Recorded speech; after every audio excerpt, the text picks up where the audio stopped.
इस खबर के प्रायोजक है परिवर्तन कंसल्टेंसी सर्विसेज। क्या आपका बच्चा भी है पढ़ाई में कमजोर? तो इस त्योहार आपके बच्चे को दीजिए मिड ब्रेन एक्टिवेशन कोर्स का तोहफा। बनाए अपने बच्चे को जीनियस।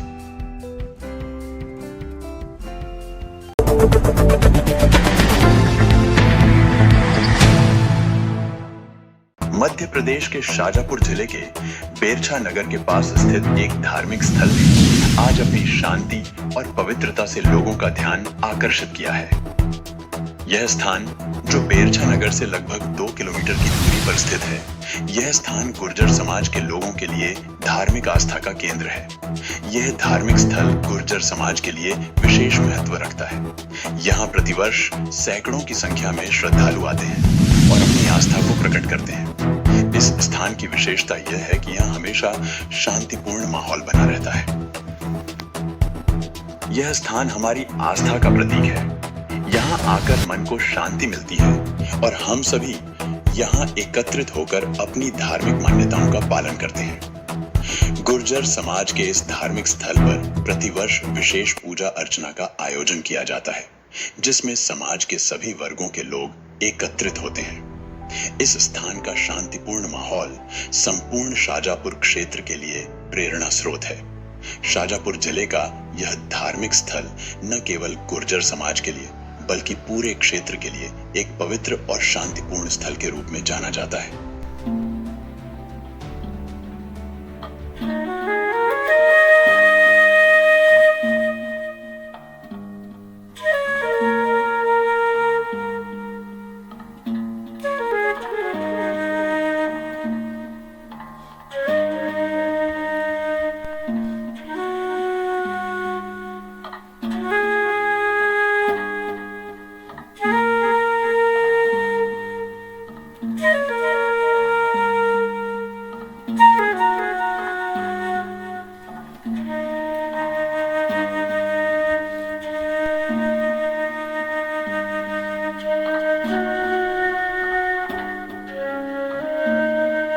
यहाँ आकर लोग न केवल अपनी आस्था को मजबूत करते हैं बल्कि आत्मिक शांति भी प्राप्त करते हैं। यह स्थल हमें याद दिलाता है कि शांति और भाईचारे की भावना को हमेशा बनाए रखना कितना महत्वपूर्ण है। यह धार्मिक स्थल इसका जीवंत उदाहरण है। नमस्कार दोस्तों, मैं सुशांत बोस KMS चैनल के माध्यम से आज हम शाजापुर जिला के पास में बेरछा मंडी है, वहाँ पर एक धार्मिक स्थल है। उसके बारे में कई बार हम लोग के पास न्यूज़ भी आ चुका है कि वहाँ पर कुछ चमत्कारी शक्तियाँ हैं। वहाँ पर जो जाते हैं, आप आएंगे, आपकी मनोकामना पूर्ण होगी। तो हम उसके बारे में पूरी डिटेल से आप आज हमको दिखाएंगे और उसके बारे में कुछ बताएंगे भी।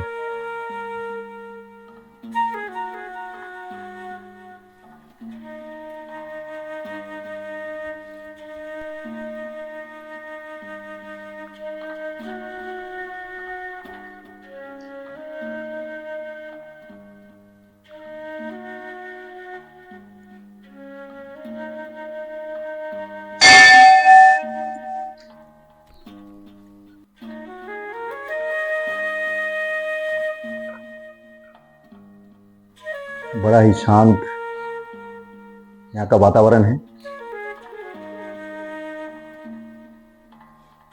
तो हम पहुंच चुके हैं बेरछा मंडी से 2 किलोमीटर की दूरी पे पहाड़ी के ऊपर श्री देवनारायण महाराज का मंदिर।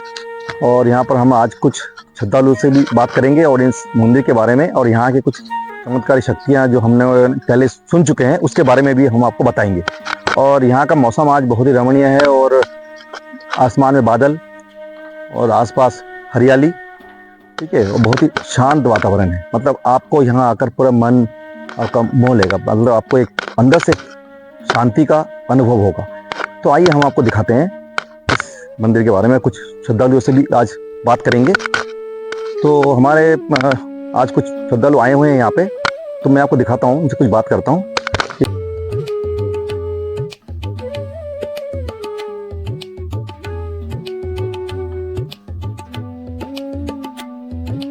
ये दोस्तों, मैं आपको इस मंदिर में प्रवेश करते ही आपके एक इमली का एक वृक्ष है, उस वृक्ष को दिखाता हूँ। ये वृक्ष जहाँ तक मुझे लगता है ये इस मंदिर के बनने से कई 100 साल पहले का है।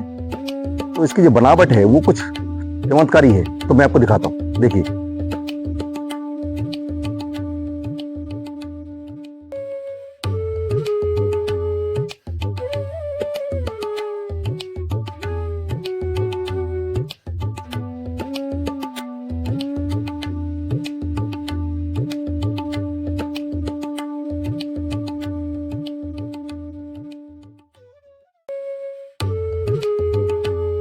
तो आइए मैं यहाँ के जो स्थानीय निवासी है उनसे मैं आपकी परिचय करवाता हूँ, वही आपको बताएंगे इस मंदिर के बारे में।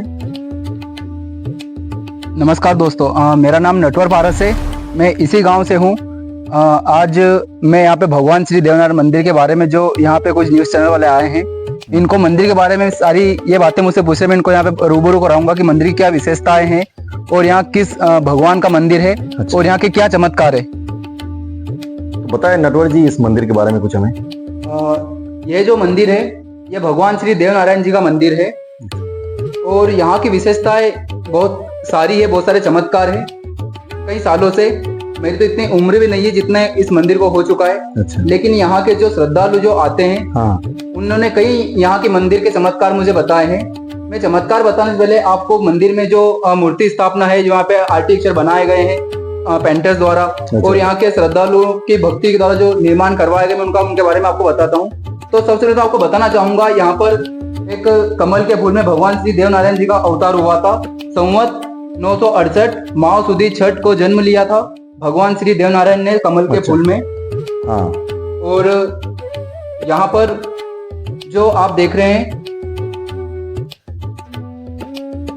भगवान श्री देवनारायण जी स्वयं कमल के फूल में अवतार लिया था और अपनी माता के सपनों में आकर उन्होंने स्वयं बताया था कि मैं स्वयं अपनी माता साड़ू माता को सपने में बोला था कि मैं आपके बालक रूपी जन्म लूंगा। जहाँ पे आप देख सकते हो, यहाँ पर साड़ू माता का एक प्रतिमा बनी हुई है और उनके इधर ही हीरा दासी की एक प्रतिमा बनी हुई है, जो कि उनको अपनी भुजाओं में उठाने के लिए तत्पर है। और वो साक्षात्कार भगवान श्री विष्णु अवतार श्री देवनारायण भगवान के दर्शन कर रहे हैं। तो यहाँ पर ये जो मंदिर है भगवान श्री देवनारायण का, मैं आपको पहले ही बता चुका हूँ। और बगरावत गुर्जर, जिनके वंशज में जन्म लिया था विष्णु अवतार भगवान श्री देवनारायण भगवान ने। अच्छा। और उनके जो पिताजी थे सवाई भोज, वो 24 भाई थे। यहाँ पे पूरे मंदिर के अंदर अलग अलग प्रतिमा बनाई गई है, मैं आपको दिखा भी दूंगा। एक यहाँ पर एक घोड़ा बना हुआ है, जो कि भगवान श्री देवनारायण भगवान का, जो अपने घोड़सवारी करते थे, घोड़े पे सवार थे। अच्छा। और यहाँ जो दूसरा घोड़ा बनाया गया है, ये भुना जी का है, जो कि देवनारायण भगवान के भाई है।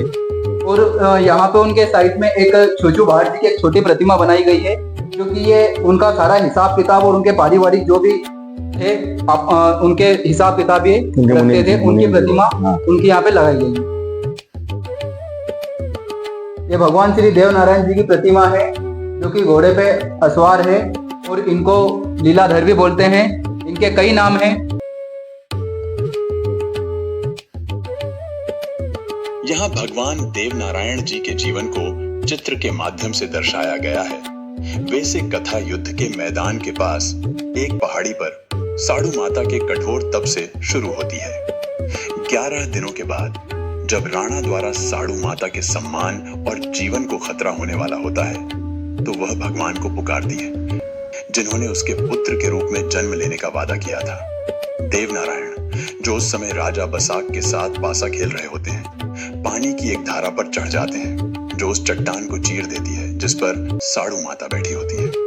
कमल के फूल में जल की उस धारा पर सवार होकर शिशु देवनारायण साड़ू माता की गोद में गिर जाते हैं।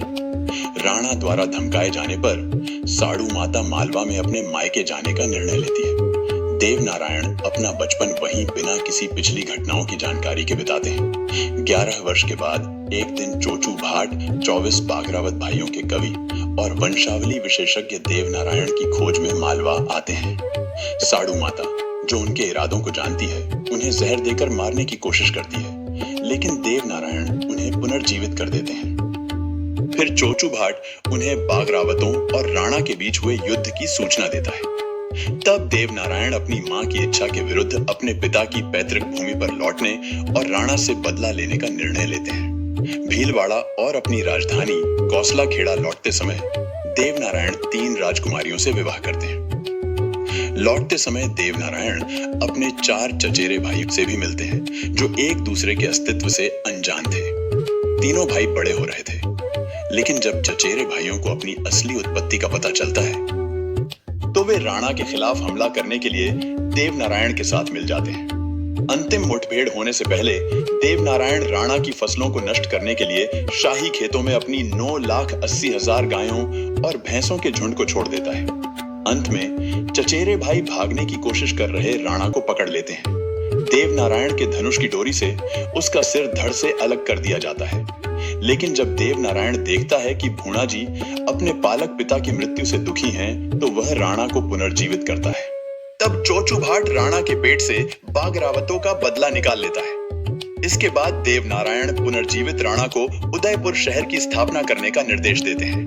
भगवान देवनारायण का जन्म ही माघ महीने के शुक्ल पक्ष हुआ था और यह वर्ष विक्रमी संवत 968 था। भगवान देवनारायण ने पृथ्वी पर 31 वर्षों का बहुत छोटा जीवन जिया।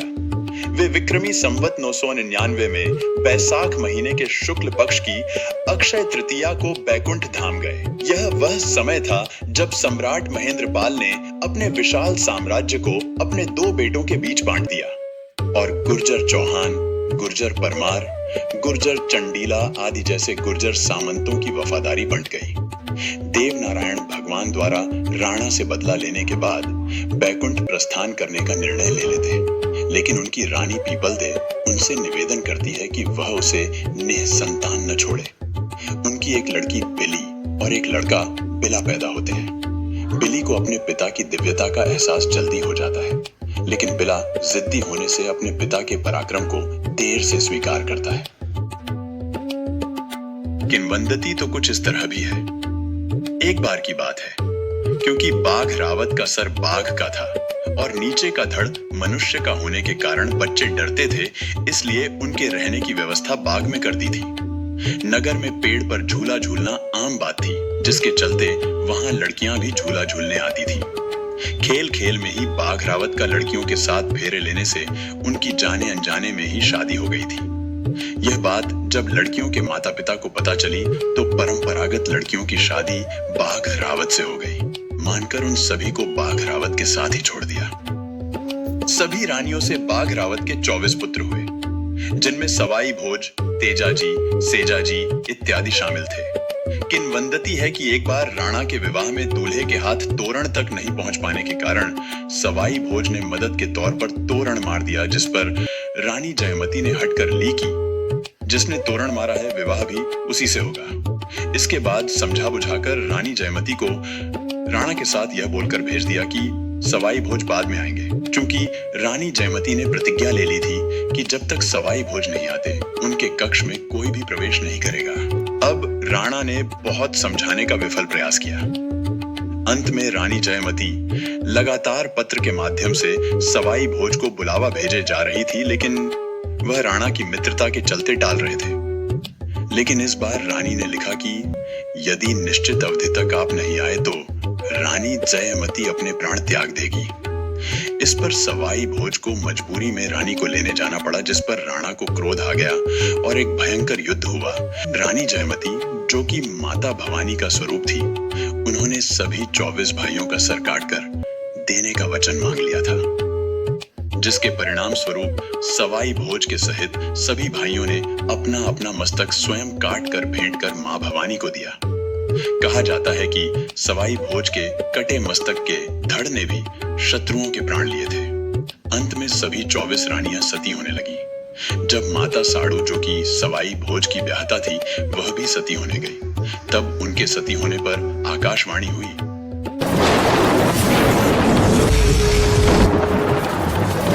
आप सती नहीं हो सकते।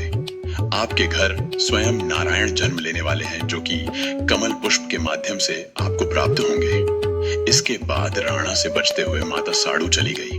आखिर एक दिन वह समय आ ही गया जब देवनारायण भगवान का जन्म हुआ। माता साड़ू को राणा से स्वयं तथा बच्चे के प्राण और सम्मान को खतरा था, इसलिए वह अपने पियर मालवा आ गई। जाह बालक देवनारायण बड़ा होने लगा। इसी बीच चोचू भाट वहां आ पहुंचे। क्योंकि माता साड़ू को पता था कि यह मेरे बच्चे को लेने आए हैं, तो माता साड़ू ने उन्हें सिद्धवट भेज दिया, जहां चॉइस राक्षसी ने चोचू भाट को मारकर खा लिया, जिस पर देवनारायण ने उन्हें पुनः जीवित कर दिया। बाद में देवनारायण ने राणा को युद्ध में हराया और मार भी दिया। बाद में जीवित कर उदयपुर नगर की स्थापना भी करवाई। यहाँ आप देख रहे हैं कि ऊपर एक चित्र बना हुआ है, इसमें लिखा हुआ मांडे रावत, रूपानी रानी सहरजी, अही रावत, लीला सेली। आगे वहाँ पे है बाघ रावत का जन्म। और वहाँ पे आप देख रहे हो जहाँ पे लिखा हुआ है बाघ में झूला, जो कि वो झूला झूल रहे थे। बाघ रावत रानियों के साथ में, बाघ रावत जो थे उनकी रानियां थी, उनके साथ में बैठे हुए। आगे जो मैंने आपको बताया 24 भाई थे, जिनमें से उनका नाम था तेजाजी, सवाई भोज, नवाजी, महारावत, अषाढ़ी, सांवले, ऐसे उनके कई नाम थे जो कि मैंने आपको बताया। 24 नाम है। सवाई भोज बीड़ा मानते हुए, बली घोड़ी कदली और दासी, सवाई भोज मियाजी रानी और हीरा दासी को प्राण में लाते हुए, बगरावत शीश देते हुए, रानी भवानी माता साड़ू सपने में दूध स्तपन कराते हुए भगवान श्री देवनारायण को कमल के फूल में नारायण का अवतार नारायण पालने में झूलते हुए, बुद्धि राक्षसी नारायण को जल स्वरूप कराते हुए, नारायण का माधव प्रस्थान पृथ्वी भाट को राक्षसी खाते हुए, पृथ्वी भाट को जीवित करते हुए भगवान श्री देवनारायण भगवान नाग कन्या से नापारी धोबन की चोटी को काटते हुए। और आगे जो आप देख रहे हो वो भागा जी का एक प्रतिमा लगी हुई है। देवनारायण राणा से युद्ध करते हुए, नारायण युद्ध प्रसाद, नारायण का प्रस्थान। ऐसे यहाँ पे भगवान श्री देवनारायण के यहाँ पर जितनी भी आपने चित्रकारियां देखी है, यह भगवान श्री देवनारायण के जीवन से आधारित है, जो कि उनके जन्म से लेकर तो उनके निर्वाह तक सारे जो विशेष उन्होंने कार्य किए अपने भक्तों के लिए, अपनी समाज के लिए और एक इस संसार को एक अच्छा मार्गदर्शन करने के लिए, वो सारी चीजें यहाँ पे बताई गई है, बनाई गई है।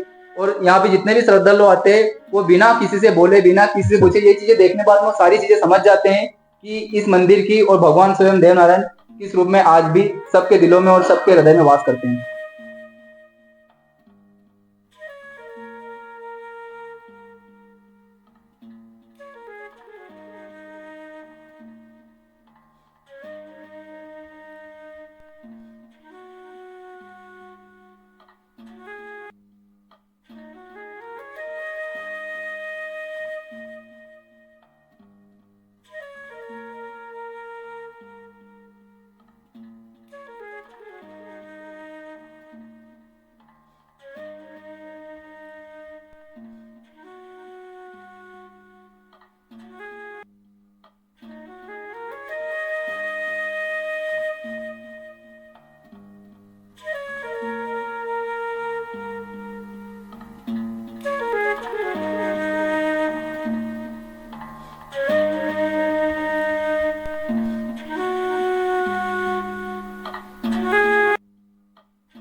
इस मंदिर के बारे में कुछ विशेषता है तो वो बताइए।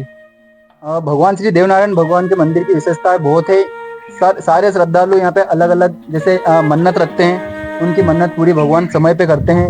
वो यहाँ आने के बाद में भगवान से जो भी मन्नत करते हैं, जैसे कोई भंडारे की मन्नत कर रहे हैं या जो भी उनकी श्रद्धा अनुसार जो भी चीजें तो भगवान से स्वयं बोलते हैं, वो चीजें यहाँ के करते हैं। और यहाँ पे भादवा सुदी छठ का एक विशाल भंडारा भी होता है, जिसमें आसपास जितने ग्रामीण है, सारे ग्राम आप जो देख रहे हो यहाँ से अपने को दिखाई पड़ रहे हैं, सारे गुर्जर समाज से लेकर तो और भी यहाँ पे बहुत सारी समाज निवास करती है। तो सारे यहाँ पे मंदिर पे आते हैं भगवान श्री देवनारायण को यहाँ पे माथा टेकने के लिए। और यहाँ की विशेषता की अगर मैं बात करूँ तो यहाँ आरती तो वैसे डेली होती है, लेकिन प्रति शनिवार के दिन यहाँ पे एक महाआरती होती है, महाआरती होती है। और यहाँ पे कई श्रद्धालु अपनी श्रद्धा भक्ति से यहाँ पे आते हैं और भगवान के आप चरणों में सिर झुकाते हैं। और यहाँ पे यहाँ पर जो मेला लगता है फरवरी की पूर्णिमा के दिन यहाँ पे मेला लगता है। यहाँ पे काफी श्रद्धालु इस मेले में आते हैं अपनी भक्ति रसपान लेने के लिए भगवान श्री देवनारायण जी के मंदिर में। और आसपास के मैंने आपको बता चुका हूँ ग्रामीण के सारे लोग यहाँ पर आते हैं।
रोज मंदिर में जावे गुजरी काई दे नारायण रोज मंदिर में जावे गुजरी काई दे नारायण देव दयाणी मारे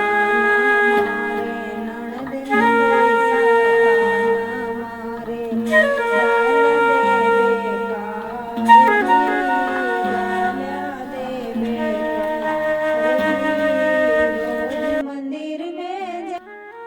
आज हमने आप लोगों को यहाँ के एक अद्भुत और अलौकिक मंदिर के दर्शन करवाए हैं और हम चाहते हैं कि आप लोग सब आए KMS न्यूज़ और इस शाजापुर से अद्भुत मंदिर का सुशांत बोस की रिपोर्ट। लाभ लें। धन्यवाद।